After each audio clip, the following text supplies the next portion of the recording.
Hello आज्ञा मैंने नमस्कार आउ एक नुआ भिडियो आपको स्वागत जनाऊे। तो आज्ञा मैंने आपने जानी आम मुख्यमंत्री किछि ना किछि योजना बाहर करिथांती सेथि मध्यरु स्वयं योजना गोटे अन्यतम।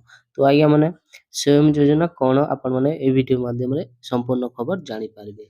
तो आपण मानको कहबाको जाउछि स्वयं योजना रे आपण मानको किछि टंका ऋण देबे जोटा कि बिना सुधरे। तो चलंतु देखिबा पूरा फुल डिटेल्स केउ माने पाई पारिबे ए योजना केते बयस सीमा पर्यंत अछि केते बयस मध्य आपण मानको फेरस्त करबाको पड़िबो केते परसेंट आपनको इंटरेस्ट देबाको पड़िबो सुध कि न देबाको पड़िबो। तो देखंतु swam.odisha.gov.in रे आपण माने आवेदन करि पारिबे। लाभजनक व्यवसाय पे बिना सुधर 1 लाख टंकार ऋण योजना टिके देखिनामा। नुआ किंबा चालू रहिथिबा व्यवसाय बढ़िबा पय बिना सुधर 1 लाख टंका पर्यंत ऋणर सुध भार वहन करिवे सरकार। व्यवसाय पय आवश्यक टंकार मात्र 5% मूल जमा आकार दाखल करबाको पड़िबो। ऋण निमंते कौनसी बंधक रखिबाको पड़िबो नाही किंबा प्रोसेसिंग फी देबाको पड़िबो नाही। ऋण परिशोध करिवार 4 वर्ष समय सीमा मध्य बैंक रो प्रचलित नियम ना जाई 3 रु 6 मास पर्यंत ऋण परिशोध अवधि रिहाती। तो तापर आपण डॉक्यूमेंट्स कोन लागिबो देखंतु आवश्यक कागज पत्र आवेदनकारी पासपोर्ट साइज फोटो बयस प्रमाण पत्र व Aadhaar card voter card PAN card 10वीं बोर्ड सर्टिफिकेट जन्म प्रमाण पत्र ए भितर जोटा भी हेले चलिबो।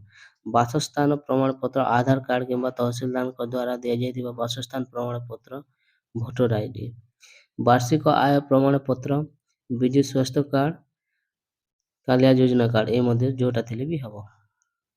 उद्यम रे रजिस्ट्रेशन असिस्टेंट सर्टिफिकेट आपण माने जदि उद्यम रे रजिस्ट्रेशन करि नाहते ताले रजिस्ट्रेशन करबाको पड़िबो।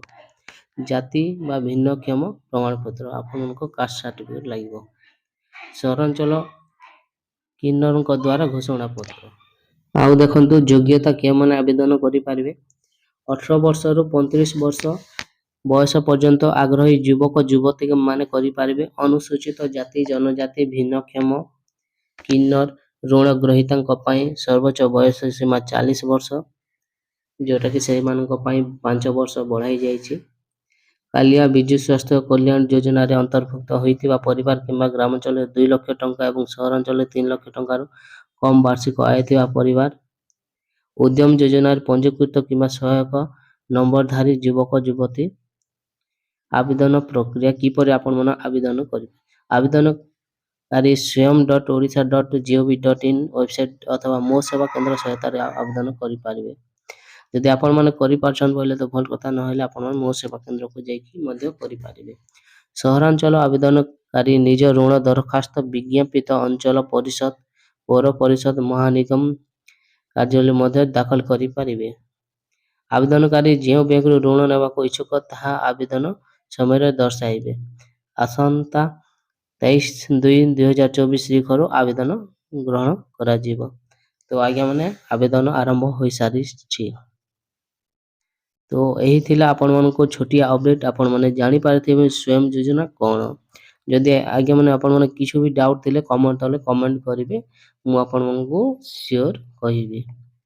तो आपण माने 1 लाख टंका पर्यंत ऋण पाई पारिबे जोटा कि बिना सुधरे बयस सीमा होउची 18 रु 35 और एससी एसटी मानक पई भिन्नक्षम मानक पई 5 वर्ष अधिका जोटा कि 40 वर्ष। आपण माने डॉक्यूमेंट्स तो जानि थिबे कोन कोन लागि छी कोन माने आवेदन करंतु यार कोनोसी शेष तारीख दर्शाए नै। तो आज्ञा माने आपण माने वेट करंतु नाही लेट करंतु नाही आपण माने जल्दी आवेदन करंतु। ठीक अछि धन्यवाद।